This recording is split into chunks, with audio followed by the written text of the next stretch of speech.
మంత్రి Ponguleti mining scam పై కాంగ్రెస్ సర్కార్ ఎందుకు చర్యలు తీసుకోవడం లేదని ప్రశ్నించారు బీఆర్ఎస్ నేతలు. వెంటనే హౌస్ కమిటీ వేసి వారిపై కఠిన చర్యలు తీసుకోవాలని డిమాండ్ చేశారు.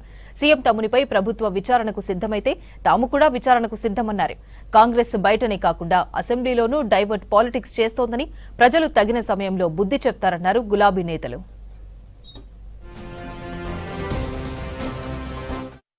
మంత్రి పొంగులేటి శ్రీనివాసరెడ్డి మైనింగ్ కంపెనీ అక్రమాలకు పాల్పడిందని ఆరోపించారు బీఆర్ఎస్ వర్కింగ్ ప్రెసిడెంట్ మాజీ మంత్రి కేటీఆర్. రాఘవ కన్స్ట్రక్షన్ పై ఎందుకు చర్యలు తీసుకోవడం లేదని ప్రశ్నించారు. అసెంబ్లీలో ఆధారాలతో సహా హరీష్ రావు బయటపెట్టారన్నారు. మంత్రి స్కామ్ బయటపెట్టేసరికి కాంగ్రెస్ ప్రభుత్వం బిత్తరపోయిందన్నారు.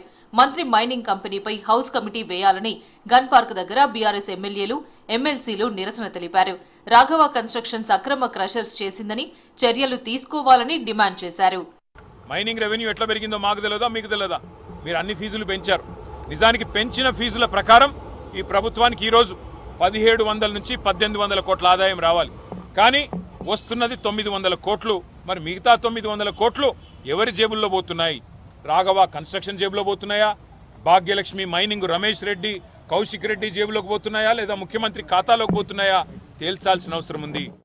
ధరణిని ఉపయోగించి బాలానగర్ మండలంలో తాను, తన కుటుంబ సభ్యులు అవినీతికి పాల్పడినట్లు సీఎం రేవంత్ అసత్య ఆరోపణలు చేశారన్నారు హరీష్ రావు.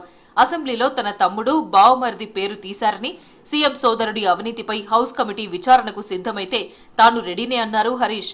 తప్పుడు ఆరోపణలు చేసినందుకు సీఎం క్షమాపణలు చెప్పాలని డిమాండ్ చేశారు హరీష్.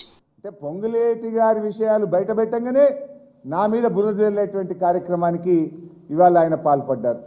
నేను, నా కుటుంబ సభ్యులు ధరణిని ఉపయోగించి బాలానగర్ మండలంలో నేనేదో అవినీతికి పాల్పడ్డా అంటాడు.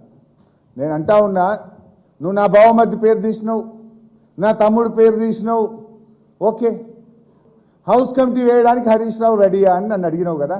I'm ready.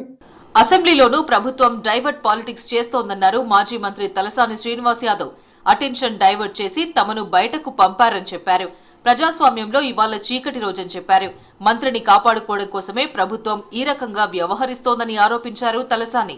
ఇల్లీగల్ మైనింగ్ కు సంబంధించినటువంటి వ్యవహారం మా ఉపనాయకులైనటువంటి హరీష్ రావు గారు చాలా స్పష్టంగా పద్ధతుల పైన, డిమాండ్స్ పైన మాట్లాడేటప్పుడు అఫీషియల్ గా గవర్నమెంట్ రికార్డులను ఆధారం బేస్ చేసుకొని ఇల్లీగల్ మైనింగ్ జరుగుతుందనేది సభ దృష్టికి తీసుకురావడం, దాని మీద రకరకాలుగా మంత్రులు అంటే ఎవరికి ఇష్టం ఉందో వాళ్ళు మాట్లాడేశారు. గత ప్రభుత్వంలో ఫారెస్ట్ ఉద్యోగులు అవుట్సోర్సింగ్ ఉద్యోగులుగా చేసిన చాలా మందికి అన్యాయం జరిగిందన్నారు జాగృతి చీఫ్ కవిత. గత ప్రభుత్వంలో జరిగిన అన్యాయం పట్ల తనను క్షమించాలని కోరారు. ఆ ప్రభుత్వంలో పాపం తనకు కూడా ఉందన్నారు కవిత. ధర్నా చౌక్ దగ్గర అవుట్సోర్సింగ్ ఉద్యోగుల ధర్నాకు మద్దతు తెలిపారు కవిత.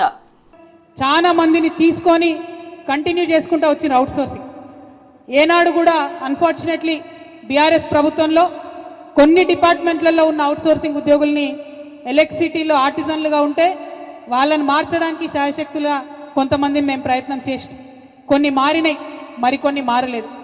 మీ జీవితాల్లో ఆ మార్పు ఆనాడు తేలేకపోయినందుకు మీ చెల్లిగా, మీ సోదరిగా శిరస్సు వంచి నన్ను క్షమించాలని చెప్పి నేను కోరుతా ఉన్నాను.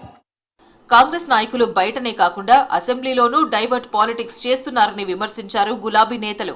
వారికి ప్రజలు తగిన సమయంలో బుద్ధి చెప్తారన్నారు.